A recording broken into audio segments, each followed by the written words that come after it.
that hard R.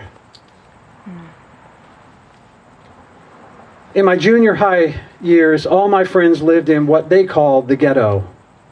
We were identically poor but white, so we got to live on the other side of the highway, where people left their doors unlocked all night. My friends heard gunshots and sirens through their bedtime prayers. From my bed, the fading sirens of cicadas singing and the occasional lonely train horn calling from the distance, then crickets. When I rode my bike through their neighborhood, all the black boys would chase after me. They were going to get that bike, they said, but my friend Bernard had a brother named Charlie who told me, ain't nobody gonna fuck with us Charlies. He told every one of those boys that if they mess with me, they'd have to answer to him. After that, they watched me with daggers in their eyes, but they stopped chasing.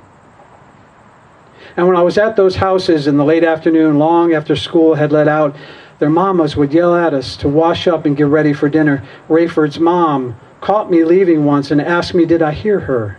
When I told her, yes, ma'am, I had. Well, then why ain't you washing up and getting to that table, baby? You're not hungry? I was always hungry. At dinner, they bowed their heads and prayed.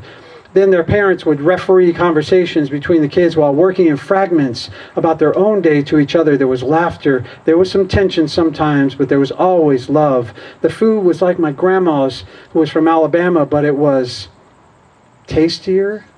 Sorry, Grandma. I gobbled up every bite.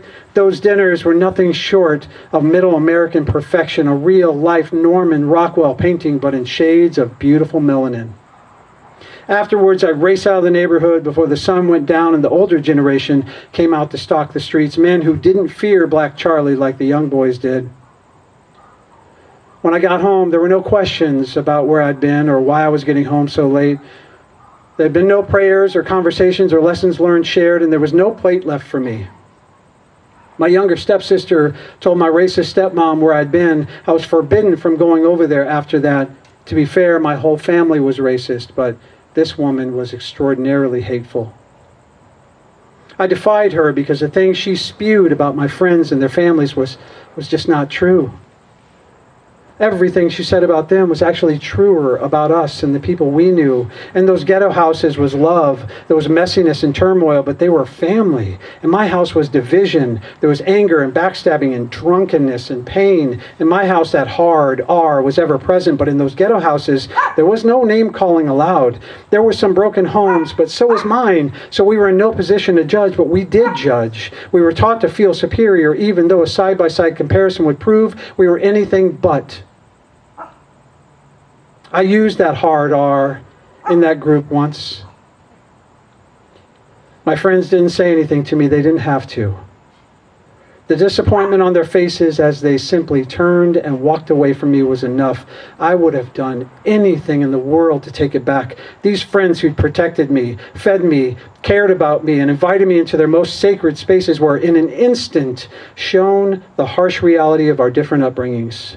In my world, that's who they were. In my heart, I knew it wasn't true, but I was so conditioned that it just rolled off my tongue.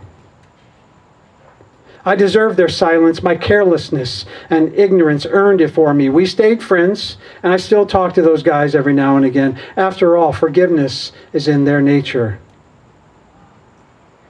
But they never let me forget, and neither did I.